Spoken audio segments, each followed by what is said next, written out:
அவர் விமர்சிக்கிற அளவுக்கு அவருக்கு என்ன பாதிப்பு திமுக இட்டு வந்துச்சு. சினிமாவில உனக்கு ஏதோ ஒரு டிஸ்ட்ரிபியூஷன்ல ஒரு பிரச்சனை வந்ததுக்காண்டி நீ சொல்றத திமுக காரன் பண்ண முடியாது. என் பேரை விஜய் படம் தான் பார்க்க போவான், அஜித் படம் பார்க்க போவான், அஜித்துக்கு ஓட்டு போடுனா போட போறானா, விஜய்க்கு போடுனா போட. எங்க வீட்டுல என்ன சொல்றோமோ அதுன்னு கேட்பாங்க. அப்படி பிள்ளையால் தான் நாங்கெல்லாம் வளர்த்து வச்சிருக்கோம். இந்த பக்கத்து தெருவுல விஜயகாந்தன் ஒருத்தர் இருந்தாரு. ஒரு நாளைக்கு 209 பேருக்கு மேல சோறு போடுவாரு அன்னதானம். அவர் சினிமாவில நடிக்கும் போது கட்சி ஆரம்பிக்கிறதுக்கு முன்னாடியே ஒரு நாளைக்கு 50-100 பேருக்கு பஸ்ஸுக்கு ஊருக்கு போறதுக்கு காசு கொடுப்பாரு. பாக்குறதுக்காண்டி அங்க இருந்து வந்துருவாங்க, இங்க இருந்து இவர்கிட்ட வாங்கிட்டு தான் போவாங்க. அப்படியே அந்த ஆளு விருத்தாச்சலத்துல இருந்து கூட்டம்னா உங்க வீட்டுக்கு எங்க வீட்டு கூட்டம் இல்ல.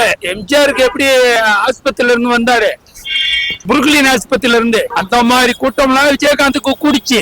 இப்போ 4 வருஷமா திமுக ஆட்சி போயிட்டு இருந்தது தமிழ்நாட்டுல. அதாவது ஸ்டாலின் ஆட்சி, ஸ்டாலின் சிஎம்மா இருக்கிறது, ஸ்டாலின் சிஎம்மா இருக்காது, திமுக ஆட்சி.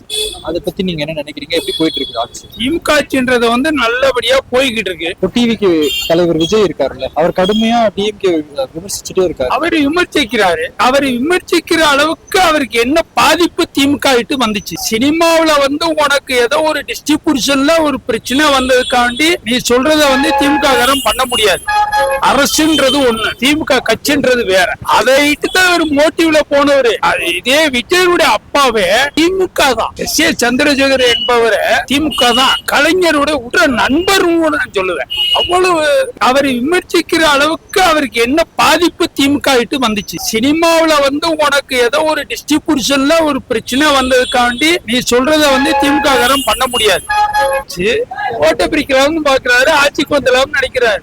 அது இளைஞர்கள் அப்படி இல்ல.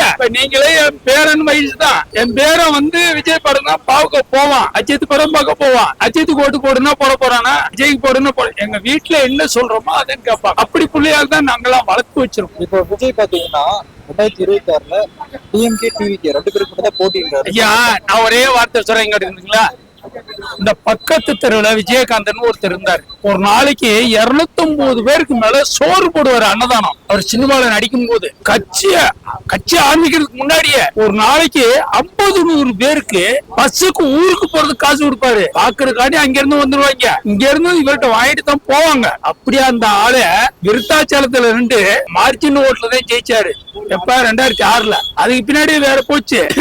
அதனால அவருக்கு கூட்டம்னா உங்க வீட்டுக்கு எங்க வீட்டு கூட்டம் இல்ல.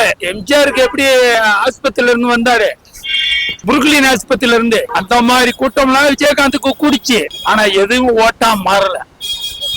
சினிமான்றது நீங்களே ஒரு ஹீரோ, நான் எனக்கு கூட ஒரு கிழவனுக்கு கூட பாக்குறதுக்கு ரசிக்கிறதுக்கு பாக்கலாம் சாப்பிடுற காலத்துல அப்படின்னு ஒரு எண்ணம் இருக்கு. இதுதான் உண்மை. குழந்தைகளுக்கும் இருக்கும், பொம்பளை பிள்ளைகளுக்கும் இருக்கும். ஏன்னா டிவியா பாக்குற ஆளு இல்ல, அதனால பொம்பளை பிள்ளைகளுக்கும் இருக்கும். இதுல ஓட்டா மாறாது. படிச்சவன் இன்னைக்கு ஒரு பொம்பளை பிள்ளை பல லட்சம் ரூபாய் ஒரு ஆயிரக்கணக்குல லட்சக்கணக்குல சம்பாதிக்கிறாங்க. இது யாரு கொண்டாந்த திட்டம்? கேக்குறதுக்கு மட்டும் பேசுங்க. இது யாரு கொண்டாந்த திட்டம்? திமுக கொண்டாந்த திட்டம் தான். டைட்டில் பார்க்ல இருந்து எல்லாமே இன்னைக்கு ஒரு அவ்வளவு கம்பெனிய சிறுபெருந்துல இருந்து இந்த ஈசிஆர் ரோட்ல இருந்து வீட்டுல சும்மா இருக்கிறத ஏதோ காலேஜ்ல படிக்கிறதுல பொண்ணுகள்ல இருந்து எல்லாருமே சம்பாதிக்கிறதுக்கு வழிமுறை கொடுத்தது திமுக கவர்மெண்ட் மட்டும்தான்.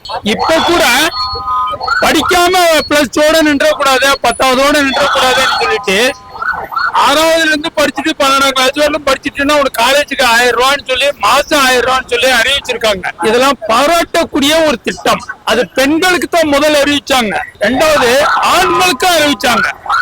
ஏன்னா பாகுபாடு இருக்கக்கூடாதுன்றக்காண்டி கொஞ்சம் லேட்டானாலும் ஆரம்பிச்சாங்க.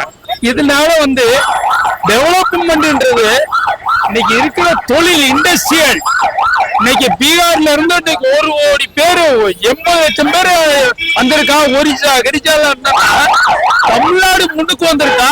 இந்தியாவில தமிழ்நாடு முன்னுக்கு வந்திருக்கா. பீகாருக்கு ஓட்டு போட்டாங்களே இவங்க முன்னுக்கு வந்திருக்காங்க, இல்ல ஒரிசா முன்னுக்கு வந்திருக்கா. அவனுக்கு கூட சோறு போடுற மாநிலமே தமிழ்நாடு தான். வெஸ்ட் பெங்கால் கூட கிடையாது. வெஸ்ட் பெங்கால் கூட அங்க நல்ல ஒரு தொழில இது திறமையில இருக்காங்க. ஒரிசாவை பீகார தொழில எதுவுமே கிடையாது. சோத்துக்கு இல்லாம தயா இன்னைக்கெல்லாம் உட்கார்ந்துகிட்டு அவங்க வேலை செய்யறது கூட பாருங்க. டீ கடை, டிஃபன் கடை, ஹோட்டல், ஹீட்டல் கம்பெனி விவசாயம் கூட ஆரம்பிச்சிட்டாங்க. அது தமிழ்நாட்டுக்காரன் பொறுமையா இருக்கிறான். இங்க ஒரு பிரச்சனை ஆயிடுச்சுன்னா நாடு என்ன ஆகும்னு சொல்லி எனக்கு தெரியாது. முதல்ல விஜய பத்தி சொல்றேன் சார். விஜய் வந்து அதாவது தேவை அவனை அழிக்கணும்னு சொல்லி புஷி ஆனந்த், ஆதவ் அர்ஜுனான்றது மாட்டில் லாட்டரி சீட்ல 10 லட்சம் சீட்டு தான் அடிக்கணும்னா 10 கோடி சீட்டு அடிச்சு சம்பாதிச்சவங்க. லாட்டரி சீட்டை கவர்மெண்ட பூரா ஏமாத்தினவனுங்கள். அவனுடைய கரறிவன் அவன் வந்து கேட்டாக்கர் பண்றான். அது மாதிரி இன்னொருத்தர் ஆரோக்கிய இன்னொருத்தர் இந்த புஷி ஆனந்த் 5000 ஓட்டை வாங்கி ஜெயிச்சவரு. அவனுடைய எம்எல்ஏ பாண்டிச்சேரியில புஷி ஆனந்த். ஆனா அவங்க கூட நல்லவங்க. ஆனா அர்ஜுன் என்ன பேருங்க, ஆதவ் அர்ஜுன், அவன் மாதிரி இன்டர்நேஷனல் யாரும் கிடையாது. அவன் பேர்ல அன்னைக்கு ஒரு யூடியூப்ல அவனை கொடுத்து விட்டு கரூர் சம்பவத்துக்கு பங்களாதேஷ் அது மாதிரி நடக்கும்னு சொன்ன அதை உடனே மாத்தினா அதை கவர்மெண்ட் கேஸ போட்டு இன்னவரெல்லாம் அதை எடுக்க மாட்டேங்குது. அதை எடுக்கணும். நான் சொல்லுவேன், அதை ஏன் எடுக்கலைன்னா அது கோர்ட்டே எடுக்கணும், சென்னை ஹைகோர்ட்டே எடுக்கணும். நான் ஒரு வயசானவன் தான். நான் சொல்றேன், அது எப்படி இன்னைக்கு ஒரு பிரச்சனையை உருவாக்கி விட்டுவிட்டு இளைஞர்கள் கூட வேற மாதிரி போயிருப்பான்ல, அப்ப அதை இனிமேல் நீ அடக்கிறதுக்கு எப்படி பண்ணுவ? அதுக்கு கவர்மெண்ட் எடுக்கணும். அர்ஜுன் ஆதவ் பேர்ல ஆக்ஷன் எடுக்கணும். இது கோர்ட் போடலைன்னா நான் கண்டிப்பா பண்ணுவேன்.